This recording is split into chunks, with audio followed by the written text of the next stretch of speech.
Hello everyone, my name is Anchal Chaudhary. आज हम बात करेंगे कि स्कैनिंग क्या होती है।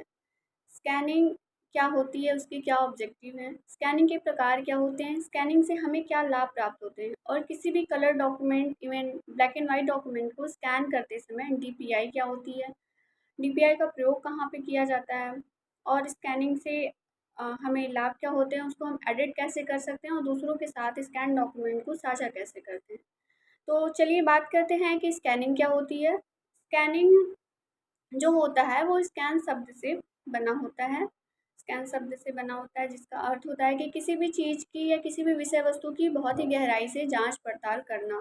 लाइक हम आम बोलचाल की भाषा में हम कह सकते हैं कि किसी समस्या का निदान करना भी स्कैनिंग के अंतर्गत आता है। जैसे कि हम बुक स्कैन करते हैं, पेज स्कैन करते हैं, फिंगरप्रिंट स्कैन कर सकते हैं, टेक्स्ट स्कैन कर सकते हैं, बारकोड स्कैन करते हैं। ये सारी क्रियाएँ जो हैं स्कैनिंग के अंतर्गत आता है, इनको हम उदाहरण के तौर पे समझ सकते हैं। अब हम बात करते हैं कि स्कैनिंग के उद्देश्य क्या होते हैं।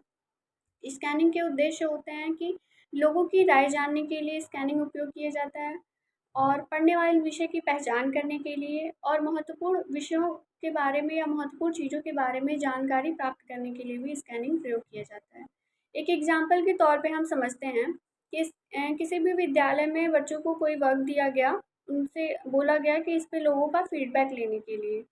तो वो बच्चा क्वेश्चनेयर बनाता है, उसके बाद वो क्वेश्चनेयर को क्यूआर कोड के माध्यम से स्कैन करा के फिलअप कराता है। तो इस तरीके से स्कैनिंग हमारे लोगों की राय को जानने में भी मदद करता है। और जब हम किसी बुक स्टॉल पे जाते हैं तो हम बुक खरीदते हैं। तो बुक खरीदते समय हम देखते हैं कि बुक के फ्रंट पेज के नीचे ही एक बारकोड दिया रहता है। तो उस बारकोड का उपयोग करके वो पूरी की पूरी बुक हमारे मोबाइल फ़ोन में हमारे पास इंटरनेट के माध्यम से खुल के आ जाती है, जिससे हम पढ़ने वाले विषय की आसानी से पहचान कर सकते हैं कि हमें क्या चीज़ें पढ़नी हैं। इसके बाद हम बात करते हैं कि स्कैनिंग के प्रकार क्या होते हैं। स्कैनिंग 2 प्रकार का होता है, ऑन डिमांड स्कैनिंग और on push scanning. On demand scanning जो होता है वो अ, वो अवांछनित सामग्री या फिर वायरस जो होते हैं उनके लिए प्रयोग किया जाता है। उनको स्कैन उनके अंदर के जो डॉक्यूमेंट होते हैं उनका स्कैन किया जाता है। ये एक साथ कई तरह के डॉक्यूमेंट को स्कैन इसके अंतर्गत किया जाता है। ऑन पुश स्कैनिंग जो होता है उसमें हम ये स्कैन करते हैं कि जब हम किसी डॉक्यूमेंट को स्कैन करते हैं तो उसमें अगर कोई दिक्कत या परेशानी आ गई तो उसको हम पुश पुश के माध्यम से या ऑन पुश के माध्यम से स्कैन किया जाता है। और स्कैनिंग के इसके बाद हम बात करते हैं कि स्कैनिंग के लाभ क्या होते हैं। मेनली तो स्कैनिंग हमारे समय को बचाता है। इसके अतिरिक्त वो किसी भी महत्वपूर्ण बुक हुआ उसके पेज को तलाशने में भी मदद करता है और महत्वपूर्ण चीज़ों के बारे में हमारे हमारे पास बहुत ही जानकारी उपलब्ध कराने में भी मदद करता है।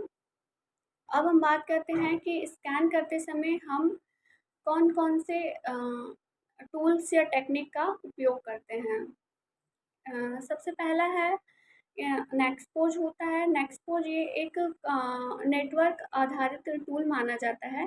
इसके अंतर्गत महत्वपूर्ण चीज़ों या जो महत्वपूर्ण विषय वस्तु होती हैं उन डॉक्यूमेंट को स्कैन किया जाता है। यह नेटवर्क आधारित स्कैनिंग टूल इसको माना जाता है। इसके बाद है एनएमपी जो होता है वो एक वो प्रोटोकॉल के माध्यम से स्कैनिंग की प्रक्रिया उसमें की जाती है और निक्टो जो होता है वो कमांड लाइन स्कैनिंग टूल माना जाता है। इसको एक अलार्म की भांति प्रयोग करते हैं। जब हम किसी भी डॉक्यूमेंट को स्कैन करते हैं तो उसमें जो भी त्रुटि आ जाती है तो ये एक अलार्म की भांति प्रयोग किया जाता है। उस समय ये हमें उस त्रुटियों की जाँच करने में मदद करता है। उसके पश्चात हम उस डॉक्यूमेंट को स्कैन कर सकते हैं। और जेएनएमपी ये ग्राफिकल यूज़र इंटरफेस के लिए मेनली प्रयोग किया जाता है। और इसके बाद हम बात करते हैं कि स्कैन किसी भी डॉक्यूमेंट को हम स्कैन करते हैं तो उसके लिए हमें कौन-कौन से प्रोसेस, कौन-कौन से विधियों की ज़रूरत पड़ती है। तो सबसे पहला है कि जब हम किसी भी डॉक्यूमेंट को स्कैन करते हैं तो सबसे पहले हमें उसकी तैयारी, उसकी प्रिपरेशन करनी होती है। देन उसको हम स्टार्ट करते हैं, उसको आरंभ करते हैं, उसके बाद उसको स्कैन करते हैं। फिर उसके बाद हम किसी अन्य व्यक्ति के साथ उस डॉक्यूमेंट को साझा करते हैं। इसको हम एक एग्जाम्पल के तौर पे समझ सकते हैं कि कोरोना पैंडेमिक के दौरान जब भी बच्चों की क्लासेस ऑनलाइन होती थी, उस समय ऑनलाइन ही एग्ज़ाम लिया जाता था। तो जब उनके ऑनलाइन एग्ज़ाम लिए जाते थे, तो सबसे पहले बच्चे उसकी तैयारी करते थे।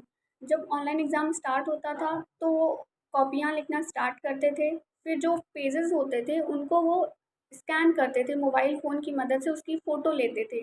फिर उसमें एडिट का भी ऑप्शन था, उसको वो फ़िल्टर कर सकते थे, उसको क्रॉप कर सकते थे, उसकी साइज़ जो होती है वो सेलेक्ट कर सकते थे। एप्रोप्रिएट साइज़ सेलेक्ट करने के बाद उसको पीडीएफ फाइल में जेपीजी मोड में उसको कन्वर्ट करते थे, उसको बदलते थे, उसके बाद ही वो सबमिशन करते थे, उसको किसी और के साथ शेयर करते थे। इस प्रकार स्कैनिंग के हम प्रक्रिया को समझ सकते हैं। इसके बाद हम बात करते हैं कि किसी भी डॉक्यूमेंट को स्कैन कैसे किया जाता है, या उसको एडिट कैसे करते हैं या उसको साझा कैसे करते हैं। तो जब हम किसी डॉक्यूमेंट को स्कैन करते हैं, तो हमें ये बात ध्यान में रखनी चाहिए कि जब हम किसी डॉक्यूमेंट को स्कैन करते हैं, तो हमें सबसे पहले ये देखना समझना चाहिए कि हमें कलर डॉक्यूमेंट स्कैन करना है या फिर ब्लैक एंड वाइट डॉक्यूमेंट। और ये जो चीज़ें होती हैं, इनको हम पहले ही सेलेक्ट कर लेना चाहिए कि हमें किस प्रकार का डॉक्यूमेंट को स्कैन करना है, या उसको पीडीएफ फॉर्म में किस रूप में हमें देना है लोगों को। तो जब हम किसी डॉक्यूमेंट को स्कैन करते हैं, तो हम अपने मोबाइल फ़ोन से उसकी फ़ोटो लेते हैं, और फिर उसके बाद हम एडिट का ऑप्शन उसमें देखते हैं कि जब एडिट का ऑप्शन आता है, तो उस एडिट का ऑप्शन का प्रयोग करके हम उसको क्रॉप कर सकते हैं। जितनी भी अनवांटेड चीज़ें होती हैं, हम उसको हटा सकते हैं, और उसको फ़िल्टर कर सकते हैं, उसका एक एप्रोप्रिएट साइज़ सेलेक्ट कर सकते हैं। देन उसके बाद उसको जेपीजी मोड में हम कन्वर्ट करते हैं, पीडीएफ फाइल बनाते हैं और दूसरों के साथ उसको साझा करते हैं। तो एक ब्लैक एंड वाइट डॉक्यूमेंट को स्कैन करते समय 300 से डीपीआई एक महत्वपूर्ण डीपीआई मानी जाती है, एक मानक डीपीआई मानी जाती है, जिनका उपयोग करके हम डॉक्यूमेंट को स्कैन कर सकते हैं। और वहीं कलर डॉक्यूमेंट का भी सेम प्रोसेस होता है, बस हमें उस डॉक्यूमेंट को स्कैन करते समय एक एप्रोप्रिएट कलर चूज़ करना पड़ता है कि हमें कलर डॉक्यूमेंट चाहिए। और उसके लिए डीपीआई होती है 200 से 600 डीपीआई, मानक डीपीआई मानी जाती है। उसके बाद हम कलर साइज़ सेलेक्ट करने के बाद हम उसको जेपीजी या पीएनजी फाइल या फिर पीडीएफ फाइल में कन्वर्ट करके उसको हम दूसरों के साथ साझा करते हैं। यदि हम बात करें कि डीपीआई क्या होती है, तो डीपीआई का मतलब होता है कि डॉट पर इंच, यानी एक डॉट के अंतर्गत कितने वर्ड को हमें स्कैन करना है, ये हमें डीपीआई के अंतर्गत पता चलता है। और जब लाइक हम एक एग्जांपल ले सकते हैं कि हमारे पास बहुत ही पुरानी डॉक्यूमेंट फाइल पड़ी हुई है, जो कि बहुत ही जर्जर कंडीशन में है, वो बस पेज फटने ही वाला है। तो उसको हम स्कैनिंग के द्वारा एक नया प्रारूप उसको दे सकते हैं, उसकी फ़ोटो ले सकते हैं, उसको स्कैन कर सकते हैं स्कैनर की मदद से, या फिर मोबाइल फ़ोन की मदद से उसको स्कैन कर सकते हैं, और एक नया प्रारूप स्कैनिंग की मदद से, एक नया पीडीएफ, एक नया डॉक्यूमेंट स्कैनिंग की मदद से तैयार किया जा सकता है। और स्कैनिंग में अब हम बात करेंगे कि कलर वेव भी क्या होता है। जो कलर वेव भी होता है, वो स्कैनिंग में एक एक कलर फॉर्मेट की भांति काम करता है कि वो डॉक्यूमेंट को कलर प्रदान करने, फ़िल्म को कलर प्रदान करने के लिए मेनली प्रयोग किया जाता है। That's all, thank you.